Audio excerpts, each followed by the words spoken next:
All right, here we go. All right, perfect. All right, let's get it popping. All right, so a beautiful rising to everyone this morning. Hello. In case you don't know, my name is Tiffany from Seventh Harmony Place. Okay, I'm also the leader and founder of Harmony Leadership Academy. We have our second class today, this evening, so I'm so super excited about that. I also am going to be speaking this Friday in Miami. Please make sure you guys get your virtual ticket. I really need y'all support. So if you can't make it there, try to get a virtual certificate. A virtual ticket. Okay, get a virtual ticket. Today we're going to be talking about. This morning we're going to be talking about destiny. A lot of people don't really understand what that is. They don't understand what that means. Some of y'all don't even know what your destiny is, what your purpose is, what your mission is. And so we're going to talk about that this morning. I'm live on TikTok and I'm also live on YouTube. So please make sure you guys hit the like button. Thank you so much if you're sending the gifts. And make sure you share the live and hit the FYP as well too. So comment below if you know what your destiny is, you know what you're supposed to be doing, you know why you reincarnated back here, you know why you signed a soul contract to come back here, you know what purpose, what drives me, Tiffany, where am I supposed to be going, where is my stomping ground at? Comment below if you know what is popping and you know what your destiny is, you know what your calling is, you know what your purpose is. Okay? If you don't, we need to get on it ASAP. Okay? We need to get the work in ASAP, at least by the end of this year.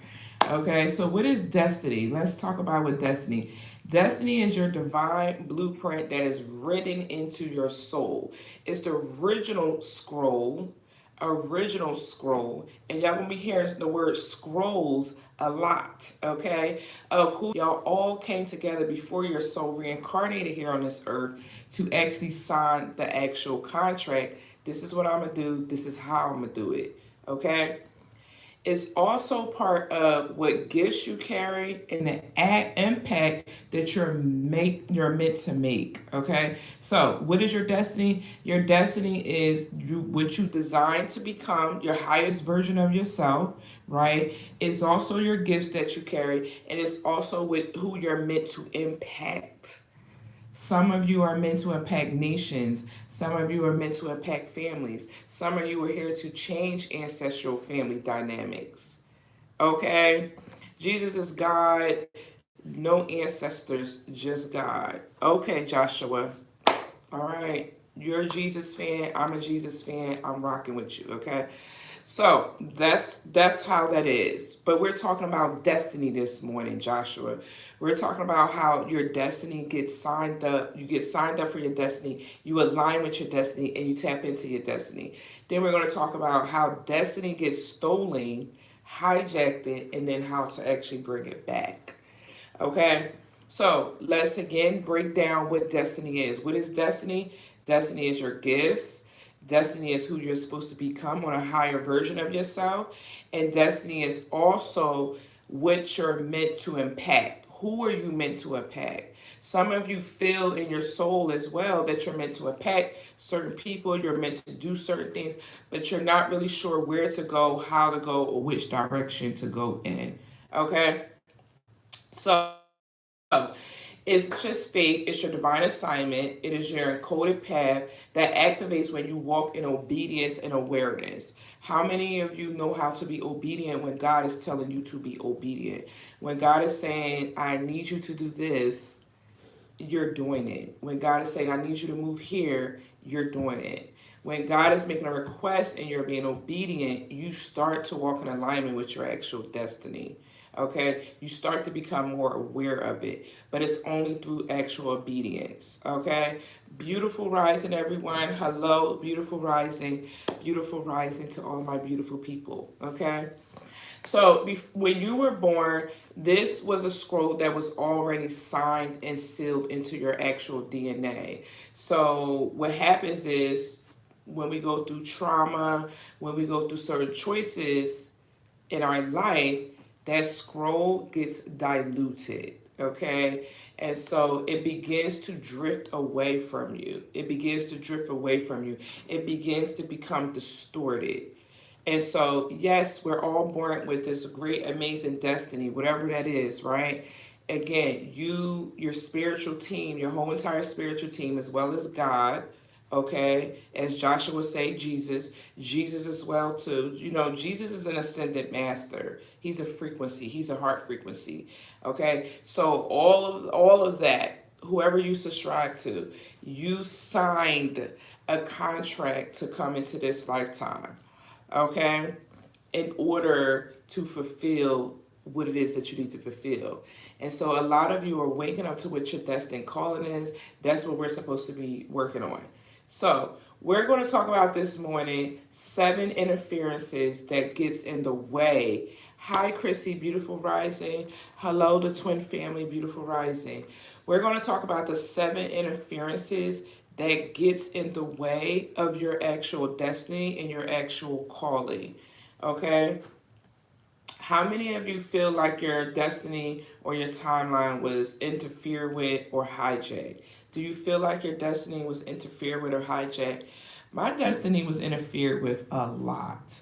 I went through abandonment. I went through abuse. I went through neglect. I went through loneliness. I went through a season of not feeling loved. I went through a season of, being broke and still, and I just went through it all. I went through a period in a season of survival, and all of that literally distracted me from where my actual destiny and calling. When I was heavy in the church, and I would go to pastors, and I would want to start women's leadership groups in the church, and they would just blow me off. They would just blow me off. And when I was younger, I always looked to everybody else to answer my destiny and call it. I always looked to everybody else. Well, let me go to the pastor and see if the pastor will let me do a women's leadership group here. Let me go to this person and see if I could get them to partner up with me. Let's partner up and do this business. Let's partner up and do this venture. Let's partner up and do this thing. We always looked outside of ourselves for someone else to tell us what our destiny and calling is. It wasn't until I sat in stillness and listened to God and actually tapped in and took the initiative to walk in my own destiny. I basically took my destiny and my calling into my own hand. Okay? Like literally into my own hand. Well, that could very well be Zach, because we're both from Philly, right? Okay. So the next, we're going to talk about the seven gateways of interference. The first one is fear, doubt, and programming. So you have demonic, ancestral, and cultural programming that convinces you that you're not ready or that you're unworthy. You're not ready or that you're unworthy. So the first thing is fear. I hear that a lot from y'all. I always hear how y'all are in fear, how y'all are afraid. I social media. I don't want to talk on social media. I have fear of being seen. That's like the biggest one is the fear of being seen. Okay, that is a program. That is a doubt program that runs in your subconscious mind. That is a doubt program that runs into your subconscious mind. We're talking about the 7 gateways of interference on your destiny. The 7 gateways of interferences on your destiny. That's what we're talking about. Hello, everyone. Hello. Okay. 7 fears. Seven gateways that interferes in your destiny. 7. These are the 7 main things that cause interferences. The first one is fear and doubt. Being afraid. Listening to the thoughts in your head that you're not good enough. Listening to the programming that says you don't have the look. You don't have the clothes. You don't have the money. I'm not sure what I'm doing. You know exactly what you're doing because you was programmed and already destined to do it. You just got diluted and distracted and interfered by fear and doubt. Okay? 7 interferences. We are going to crash these interferences right now so that you are able to step into your calling. You're going to hear God clearer and you're going to be able to move through clarity and substance today. Okay, I love y'all. All right, so this actually lowers your frequency and blocks your divine guidance. See, we gotta hear God. We gotta hear God. We gotta hear the angels. We gotta hear the ascended masters. We gotta hear in order to get clarity and direction of where we're going. We can't do this by ourselves. The minute you start thinking that you're gonna do things by yourself, outside of yourself, is when you start to distract yourself. Remember, we're not looking for a desk. I'm not looking for nobody to tell me my desk. I'm not looking for nothing outside of myself. You see what I'm saying? I'm only looking for clarity in the download and the message from the Most High God and the angels. Now, if I want to go to someone, because I mean, of course, y'all could come to me and I could tell you, collective, this is what you're destined to do. This is what your contract is. I can tell you what your contract is. But in order for you to step into your contract, in order for you to move in your contract, you got to hear God clearly. You got to hear the angels clearly. You got to hear what Jesus is telling you clearly, if that's who you subscribe to. Okay? No religion hate over here, okay? So that's what I'm saying. You have to hear clearly. You have to get divine guidance. And when you don't get divine guidance, and when that frequency, that little radio frequency is blocked, it's usually because of some type of fear and some type of doubt that's being programmed in your mind. Number 2, soul contracts and vows. Old life bloodline agreements that hand over authority of your destiny in exchange for safety, love, and status. Okay? Old contracts, old vows that you made, not just in this lifetime, but previous lifetimes. How many of y'all in here swear or died that you was going to be there for somebody, but the relationship ain't wind up turning out to be what it was supposed to be? How many of you in previous lifetime you vowed of secrecy? You vowed these oaths. You vowed to be there with that person. You was like, you know what? We're going to do it in another lifetime. These vows and these contracts that you make, martyrdom contracts, overgiving contracts, putting yourself second contracts, vows that you made to certain lovers, okay? Lovers, they could have been in demonic contracts. All of that, all of these contracts, all of these ties that you made, that blocks you from your destiny. That causes interferences in your destiny. Contracts and vows is probably the next highest thing next to being afraid to step out on faith. Okay? Contracts and vows, which I always stress to y'all to close out your contracts. Get them closed, get them done. Thank y'all so much for hitting the like button. Okay? I want you to think about this. Okay? I'll never be seen again, or I'll always protect them even if it costs my joy. I'll never be seen again, or I'll always protect them even if it costs my joy. Okay? These are the things that you tell people. And you may sit up here and say, well, I never said that really to anybody. But I mean, be honest. Let's think about how you were in relationships before this. I know I was in a relationship for 25 years. Let's think about how you was in relationships before this, and you vowed to give up your joy, to give up your happiness, to be with somebody. You settled. You either settled, you was ignoring things. You just was like, I don't have to be that happy, long as they're happy. Long as you always thought about the other person. You always thought about the other person's joy. You always thought about the other person's happiness. You always thought about putting everybody else first before your own destiny and calling. This is a vow that you made subconsciously that you don't even know that you made. You don't even know that you made this vow. You don't even realize that, it wasn't until I had to step outside of my marriage, divorce, and say, Tiffany, what do you really want? What brings you joy? What will bring you joy in any relationship you in? What happiness do you fulfill in your own life? It wasn't until then that I sat alone by myself and understood what that actually meant. A lot of times we get in, I'm telling you, we date, we get into relationships, even friendships and family. And we worry about everybody else's joy and happiness. What are you going to choose today? What are you going to choose? Are you going to choose to be seen, or are you going to be choose not to be seen? Are you seeing yourself, or are you not seeing yourself? Which one is it? What are you making a vow to? I'm making a vow to see myself every single day. Every day I'm going to be seen. Every day I'm going to look at myself. Every day I'm going to love myself. I want to say, Tiffany, I love you. Tiffany, you're amazing. Tiffany, you've done amazing things. Tiffany, you are life changing. Tiffany, you are moving mountains. Tiffany, you are breaking generational curses. Every day I'm going to look at myself and make myself seen. What would you like to eat today?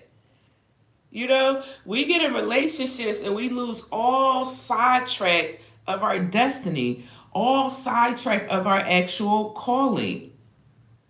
That's how I operate. I'm sure everybody here could attest how you got into a relationship with a man or a woman, and you lost yourself in that relationship. This is a vow that you made subconsciously without knowing that you made it. That's not what relationships are supposed to be about, and that's not what they're supposed to be.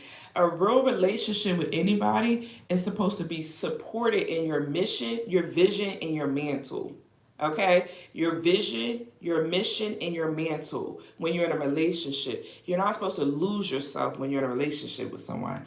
And I wouldn't want nobody to lose themselves. I want them to be exactly who they are, authentically them. See what I'm saying? Okay, number 3. Okay, because y'all know I got a lot of things to do. Make sure y'all get y'all ticket for Friday. Okay, get y'all virtual ticket for the 1010 portal on Friday. Number 3. Number 3 is going to be energetic parasites. Yes, these are real. They're not just worms that sit in your body or little thingy, squeamy things that sit in your body. These are energetic parasites. These are cords, certain beings, and entities that literally feed on your potential by attaching to your light centers in your body.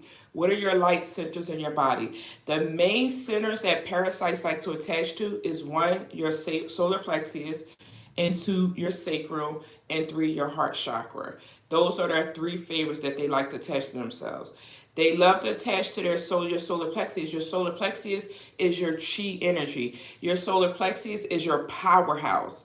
If you got a weak solar plexus, you might as well just hang it up in a sense. Because the solar plexus is what drives your confidence. It drives your chi. That's your main chi center energy is in your solar plexus. It governs your confidence. It governs your self-esteem. Usually people who have low self-esteem or they're insecure, they have a weak solar plexus. The solar plexus also is where your soul grid is held at. Your soul grid is held there as well too. So your solar plexus is like the number one thing that they try to feed off. Because if they can get your power, this is where they like to siphon and they like to pull your power. So if they can pull your power, if they can siphon your energy, boom, they got you there. The next one is the sacral chakra. The sacral chakra is where you govern your creativity. It's your womb for women, right? For men, it's your passion, it's your drive as well too. And this is where you create it. You create in the sacral chakra. They don't want you creating nothing. They don't want you to. God is the creator, and God created us to create. But they don't want to. They don't want you. The parasites or any shadow interferences. They don't want you to create. They want to feed off of your creation. They don't want you to create. They want to feed off of yours. Okay, because they're not able to create for themselves. So sacral, solar plexus, and your heart chakra. So the heart chakra is another one that's a big attacker, because the heart chakra keeps the parasite. It keeps the parasite feeding off of your real, true, unconditional love, and it keeps you in grief. It keeps you feeling sad, and it keeps you replaying the trauma in your head. How many of y'all sit here and you keep replaying trauma in your head? You keep thinking about how the guy ghosted you, how he dogged you, how he played you, how your mama left you, how your daddy wasn't ish and he left you, he wasn't never there, and all of that. That's a parasite. That's not your heart. That's not God. That's not Jesus. That's not Christ. That's not a frequency. That's a parasite that feeds off of it. When you start thinking like that, that is parasitic. You ever been around somebody and all they do is complain about what shoulda, coulda, woulda been, and what they parents ain't do, and what my daddy did to me, and what my baby daddy did to me, and what my husband did to me, and what my wife did to me? You ever been around somebody like that? That's parasitic. And then it started rubbing into you. Now you complaining. Now you ain't happy. Now you're like, I don't know what got into me. Well, you was just listening to Susu on the phone complaining. She was complaining. She was complaining, but you didn't know she had a parasite attached to her heart. And the parasite not only want their energy, they want your energy too. The parasite got to be fed. It's very draining. They're parasitic. It's a parasite that they have. This blocks your destiny and your interference, causes major interferences in your life. That's why I always tell y'all, keep your heart chakra. If you don't do anything else, keep your heart. I got a heart chakra singing bowl. I meditate every night with rose quartz. I don't do nothing. If I'm sitting there and I'm watching TV or listening to something, I put a rose quartz right here on my chakra. Keep a rose quartz at night. I got a big chunk of it and I wear a little piece of it in my bra. But keep a rose quartz on your chest. The rose quartz is a very powerful frequency that helps heal the grief and help heals the heart chakra. Okay? So parasites, okay? That's also that's a big interference right there. A lot of people don't know they have them. They feed and feed and feed. Most people have them in the sacral, but they really do like to get you in your solar plexus, in your heart. Okay, so that's the first thing. They feed on your potential. You can't even see your potential because they're feeding off of it, just like this. It's so annoying. Parasites, and when people have parasites, attract to many people with parasites. But when I could see them just by the conversation, people that just go on and on and on. They could be complaining, like from here to East Blip. And I'll be like, that. That's the parasite feeding off of their mental. They can't see their joy. They can't see their happiness. They can't even see that they breathing right now. They can't even see how God blessed them and woke them up this morning and they're breathing because they're complaining and worrying about all this other extra stuff. That's a parasite. The parasite wants you to think about the warlock. The parasite wants you to think about somebody stealing your gifts and stealing this and doing all that. The parasite wants you to think about it. Because if you can put your attention on that and not your extra destiny, the parasite has won. The demonic force, the enemy has won. If they can put your mind on that.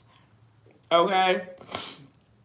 How do you differentiate between judging and loving and love?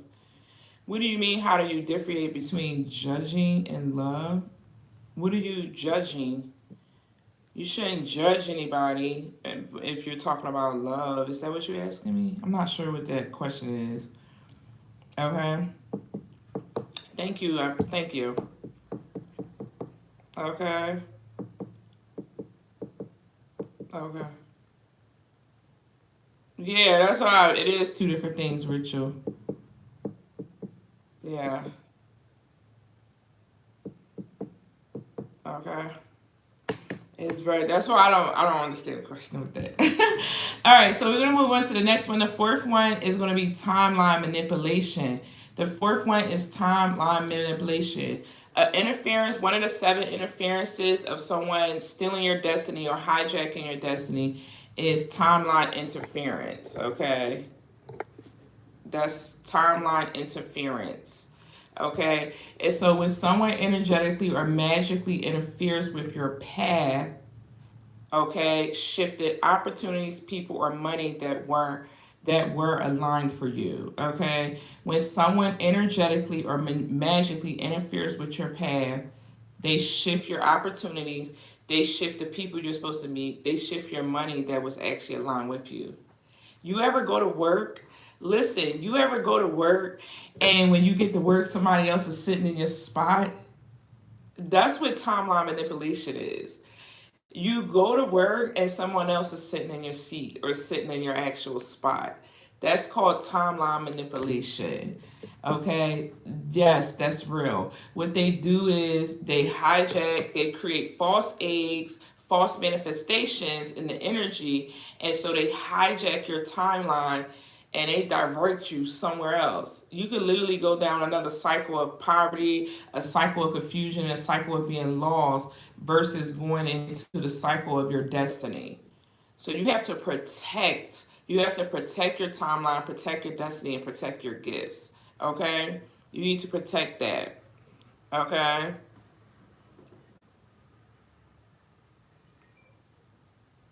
Okay. Okay. Okay. I'm just going to block you then. Let me see here.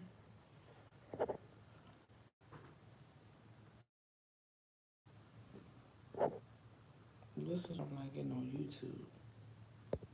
Okay. All right, so that's the fourth thing. The fourth thing is timeline manipulation, okay? And so this is another thing. This is kind of sort of like hijacking your timeline in a sense. So you want to be very careful about that. Some of you who don't understand your destiny, it could have got swapped. Your destiny could have got swapped. Your timeline could have got hijacked. Okay, if you've been doing your work, most of you should be on your highest divine timeline right now. It may not be accelerated because an accelerated timeline is different from the divine timeline. The divine timeline, you got the shadow timeline, your karmic timeline, and shadow timeline. You got your divine timeline, then you got your accelerated timeline. It's where you just go like this, an accelerated one. The divine timeline one, you still feel like in between. You still feel like a stillness in that one. Your shadow and your karmic timeline, those timelines you're kind of dealing with as spiritual attacks, spiritual warfare, things of that sort, right? So you want to get out of the karmic and the shadow timeline. You don't want to live there, right? You want to live in right divine grid, go into your accelerated timeline. That's where you want to live at. Thank you so much for the gifts. I thank you. Thank you for the gifts. Thank you for the lights. Okay. So you need to shift out of shadow and karmic timelines. This is another interference, okay? The fifth interference, and this is a big one. This is another one that's a big one, is envy and word curses. How many of y'all deal with envious people, jealous people, people who you thought you was their friends, but they secretly behind your back thinking, saying all these things, sometimes even talking about you to a third party. They just doing the most, gossiping, all of that. This blocks your timeline and this blocks your destiny too. Envy and word curses blocks your destiny as well too. Envious people. When other people speak against your word, those words become cords. They become cords. And they pull you out of your original alignment and assignment. Yeah. So you gotta make sure that you're not around people who are not, and I know that's hard, right? That's hard to do, especially when like for me, I'm such a open bubbly person in a sense where it's like I don't see flaw. I don't see the shadow side or the evil side in people. I'm like, I always give people the benefit of the doubt and I give them a chance, right? Until they mess up. And I don't see that. But then I didn't realize how that interfere with my destiny so much. Because I done been through friendships, I done been through relationships, family even, where I'm just like, okay, I tried to give you a chance. But it's like every time you give somebody a chance, they do something and then it's like it diverts you and it throws you completely off your actual path. So you have to be careful when you're choosing friends, family, and lover to share your energy with. Discernment. I lacked discernment and I used to be friends with everybody. And I remember God having to go like this to me. God had to go in like this to me because I remember one time I had helped someone, I had did a reading and helped someone, and God was telling me that you can't do that with everybody. You can't exchange energy with everybody. They was in a whole complete different star family than I was. Their star family wasn't aligned with mine. It was like a whole bunch of stuff. Their ancestors wasn't really rock with. It was just a whole bunch of stuff at the time, and this was like 2 years ago. And it was just like God popped my hand and was like, "You can't do that." So you can't. It's unfortunate, it's sad, but you got to be discerning who you give your heart to, who you give your energy, your oil, your love, and your mantle to. You really do. You got to be really careful about that, because you never know what somebody, and the person that I helped, I still help them. I helped them. God told me after I had helped them that I wasn't supposed to help them, right? And then they went and stabbed me in the back afterwards. You see what I'm saying? They went and stabbed me in the back afterwards. So it was just like, this is why I'm trying to teach you not to help everybody. You can't do that. So you got to really be careful who you're like helping and who you're there for and what you're doing and things of that sort. Because word people talking negative and down behind your back is the biggest. It's called hexing and black magic. And it's almost like, and I'm gonna tell y'all how y'all get rid of it. This is how you get rid of it. When you are meditating and you're visualizing, even if you're in prayer, you're sitting with God, you're in prayer. You're gonna visualize. You're gonna actually see if there's like in your auric field someone sending energy or gossiping or talking about you. They're gonna look like darts being sent to you. You'll see them in your vision or your meditation, and then you just stop it. You see the darts being sent to you, stop it, you turn it around, and like Neo did in Matrix. Remember in Matrix, Neo, they was hitting Neo up, and Neo stopped all the bullets, and he just dropped it. That's the same thing you're gonna do for this type of energy. The Matrix is such an amazing movie. It's nothing but energy, honey. It's nothing but energy, baby. Nothing but energy. So you want to do the same thing. You want to visualize and you just stop it and return it back. Okay? Okay? Amazing. All right, so that's number 5. Please watch your own mind. Don't be cursing over yourself either. Don't curse over yourself. Okay? Don't curse. God told me a couple of weeks ago I couldn't curse no more. So I'm working on that. Okay? I'm working on that. No cursing for me.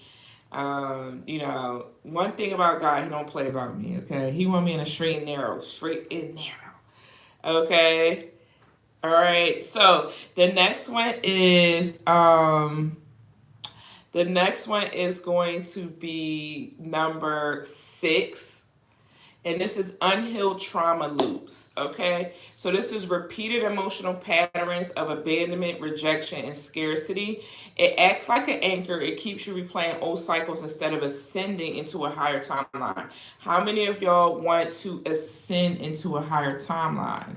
You want to ascend in a higher timeline, right? Right.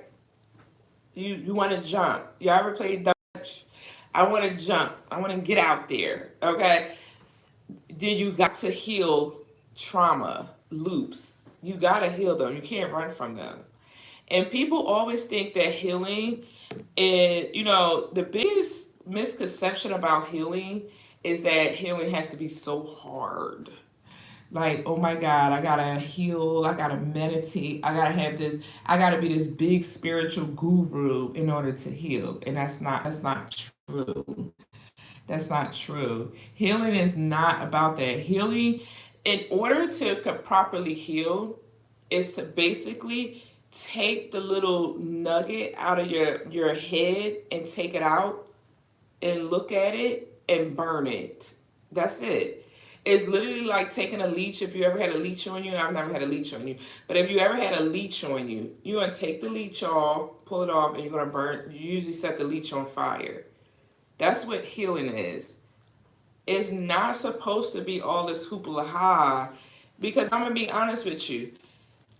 Having all of the extra stuff, meditating, wearing crystals, doing whatever you do in the physical on spiritual, that don't mean you got a relationship with God. That don't mean you got a relationship with God. That don't mean you're operating in a Christ frequency. That don't mean nothing. People be like, oh, I'm for religion, I'm for spirituality, I got crystal, they got all of this stuff, they got the Bible, they got everything, but they don't operate in Christ's frequency. They don't feel God, they don't feel this frequency, they don't know God, they don't know Jesus, they don't know nothing like Christ, nothing. But they say it because it looks good on the 3D realm. On the 3D world, on the 3D realm, it looked good to hold a Bible. It looked like I'm saying something, right? It looked good that I'm wearing a crystal. It looked like I'm really about that life, right? But behind closed doors, you ain't got no relationship with God. You ain't got no relationship with Christ. You don't even know what it feels like. You see what I'm saying? So it's not what it looks like on a 3D world when it comes to healing. Healing is eternal. It's inside. It's literally, yes, optical illusion. It's literally taking the nugget out. It's removing the frequency. It's removing the programming and replacing it with something else. Okay, let's say for instance abandonment. Let's just use abandonment. Let's say you got an abandonment wound. Tiffany, I really have a problem with abandonment. I meet people and I go into this whole anxiety panic attack because I think they're going to leave me. I go into this whole anxiety panic attack because I think they're going to betray me. I go into this whole thing because I just can't trust people because I feel like they're going to just disappear. I can't trust people. I got real bad abandonment issues. So I'm just gonna stay to myself and do da da da da. So you're gonna okay, you got a problem. You got a hell of a problem, honey. Okay? Because if you think that everybody that comes in your life is gonna leave, they're gonna leave. If you think that everybody that comes in your life is gonna betray you, they're going to betray you. Newsflash. They're going to do what you think because you've been programmed to think like that, and the program is telling you what's going to actually happen. So why not see where the program came from? Let me see where this program came from. Where did I adopt this program at? Oh, my mom left me when I was 5 years old. My mom left me at 5 years old. So when my mom left me at 5 years old, I programmed to think that everybody's going to leave me. Everybody's going to betray me because my mother betrayed me. And that's the closest thing that I thought was supposed to be love. At 5, I didn't know nothing about God. I didn't know nothing about Jesus. I didn't know nothing about anything at 5. I only knew my mother, and my mother left me. And that was the closest thing that I felt that was supposed to be love. It left me. That's where the random room started. So once you say that, and once you understand that, right, you begin to separate from the womb. Your mind begins to separate from the womb, and you say, "Oh, yeah, mine did too. My mom did too." I'm only speaking analogy from my own experience, but you begin to separate from the actual womb. Do you know what it feels like to be 5 years old and go and be handed off to some people after being with your mom, and then you go hand off to some people you don't know, and you got to live there for years? You see what I'm saying? It's like, when am I going to see my mother again? You begin to separate and unprocess where it all started. So now I can go and I can take the program out and reprogram the program. No, I really wasn't abandoned. My mom, right, made a choice. She made a conscious choice to put me through this. And this conscious choice created this in my life. So why don't I look at the reason I was in that situation, inner child, little inner you, why don't I look at the reason why she made a conscious choice to send me off with someone, right? She made a conscious choice to send me off with someone. And why don't I process that? It's not to give the person an excuse, right? But it's to process how that program got started. You see what I'm saying? So she left me. Whatever, because let's be honest, all of our parents did something to us. Nobody in here got no perfect parents, right? They did something. So it's like, okay, let me process this. Hurt people hurt other people. My mom was hurt. My mom was abused. My mom was abandoned. Her mother left her. She did the same thing to me. She only did and knew what she was programmed to do. You see what I'm saying? And once I understood that, I'm getting chills. Once I understood that, I collapsed the timeline. I collapsed that healing part of myself. So I no longer look at anybody as, oh, they're going to, I stopped the loop. I stopped the merry-go-round. I stopped telling myself, everybody's going to leave me. Everybody's going to betray me. Everybody's going to hurt me. Everybody's going to treat me like this. I stopped it because I realized that she was hurt. Her grandmother was hurt. You see what I'm saying? And the next generation was hurt. I was brought to realize where the whole line of trauma was created at and stop it. I got chills all over my body. You see what I'm saying? That's what healing is. Healing is not everything else.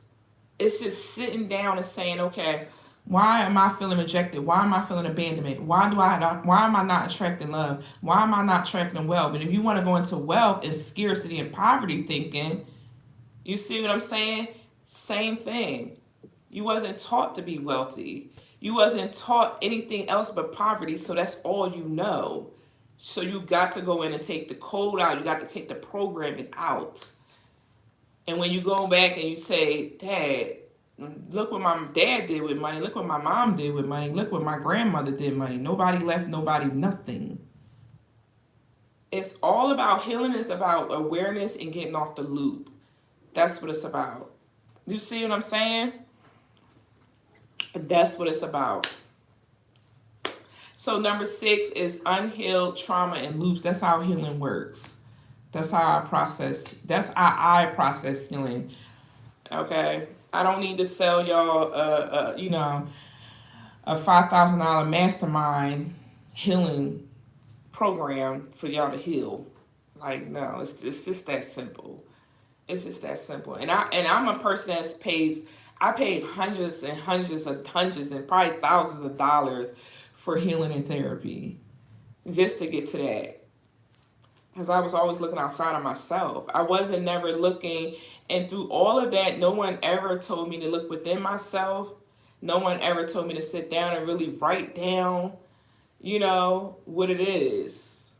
Nobody really told me that. They give me little nuggets, but it wasn't until I stopped looking outside of myself, taking the information, integrating the information and applying it to my life is when I started reprogramming. And reprogramming is not something that happens overnight. It takes time. You got to keep upgrading your system. You got to keep upgrading your iPhone. You got to keep upgrading your computer. You got to do the same thing with your mind. Every year an iPhone come out, every year you need to be upgrading your mindset. Every year. Okay? We not old in this. We ain't new to this. We true to this. We already been there. So it's like just remembering who you are is the biggest thing to getting closer to your destiny. That's it. Okay. Number seven is unauthorized mentorships or energy exchange. When you sit under spiritual or business leadership that is not divinely assigned, okay, your codes can be mirrored, copied, or drained. Now, I done told y'all I done had 7 hijackings on my crown, and one of them was a spiritual leader. And I know exactly who the spiritual leader is. Well, not a spiritual leader, it was a religious leader. It was a pastor when I was younger. When I was younger, I always was a very ambitious person. You're welcome. I always was a very ambitious person. And like I told you, I would go to the pastor and be like, I want to start this. I was on a choir. I was singing the lead song. I love singing. Y'all know I love music, and I love all my gospel music. And my favorite song was He's Able. He's able to bring you joy in the morning light. He's able. Okay, they were my favorite songs. Silver and Gold. When Kirk Franklin was popping, we was singing it on the choir. Okay, and so I would always go to the pastor and ask the pastor, "Can I do stuff?" I'm like, I want to do stuff. I want to do this. I want to do that. I will always go with them with their idea. But as a young person and not knowing anything about destiny, not knowing anything about any of this, I didn't think nobody was still. I didn't think about stealing and theft. I didn't think about that. And so one of them tried to hijack my actual crown. They tried to hijack my crown and stuff like that. And what does that mean? We're going to talk about that in a second. But it's basically where they just push you off when they're able to help. Basically, a pastor is a gatekeeper. Let's just be honest. A pastor is no one but a gatekeeper. They're the gatekeeper. So if he would have said yes, he would have supported my mission, supported my calling. He's the gatekeeper. Imagine y'all coming, and I don't care what anybody say. That's why I try to help everybody that comes in my DM. I try to help you. I try. I try to post on a blog. I try to be of assistance and help everyone because I don't want to be responsible for pushing nobody away from their calling or their mission. The people that really want it. Now, some people, I could tell people that just want to get into spirituality, they want to get into this because they want their money to come up. That ain't what this is about. Okay? Because remember, money is frequency, is energy. That's going to come naturally when you stepping into your purpose and your calling. So I can tell the difference. You see what I'm saying? But you have to understand, what I'm trying to say is that you have to understand what you're sitting under, who you're listening to, and what you're sitting under. Okay, you got to understand that. And so a lot of times when you exchange certain, even when you're getting reading, spiritual work, you're you're at a church, whatever, you let people lay hands on you, you let people pray over you and all that stuff. You got to make sure that they are divinely assigned to you. They're aligned and assigned to you. That's it. Y'all are assigned to each other. This is my person who is supposed to be leading me in this lifetime. There's nothing wrong with that. We are supposed to have mentors and mentees. I'm a teacher and I'm a student. I have mentors. You're supposed to have a mentor. You're supposed to have mentees. That's how everything is balanced. That's how we grow as people. I don't know everything. I'm sure my mentor, because she got a mentor. You see what I'm saying? That's how it's supposed to be. You see what I'm saying? Yeah, they be doing that. They gatekeep. Pastors are gatekeepers. They're intercessors. They're the intercessors. I'm an intercessor. We're the intercessor between the 3D world and the spiritual world. So if somebody is calling themselves a spiritual leader or a pastor, they have a certain divine law and a statute that they're supposed to be upholding to the people because they have that. They gave that, God gave them that authority, that ranking. God gave them that calling. He gave them that authority. He gave them that ranking. You see what I'm saying? So they are, yeah, they're called gatekeepers. It's a spiritual ranking. Okay, and so they have a duty. If somebody's at their church and members at their church, they have a duty to the members of their church, just like I have a duty to my collective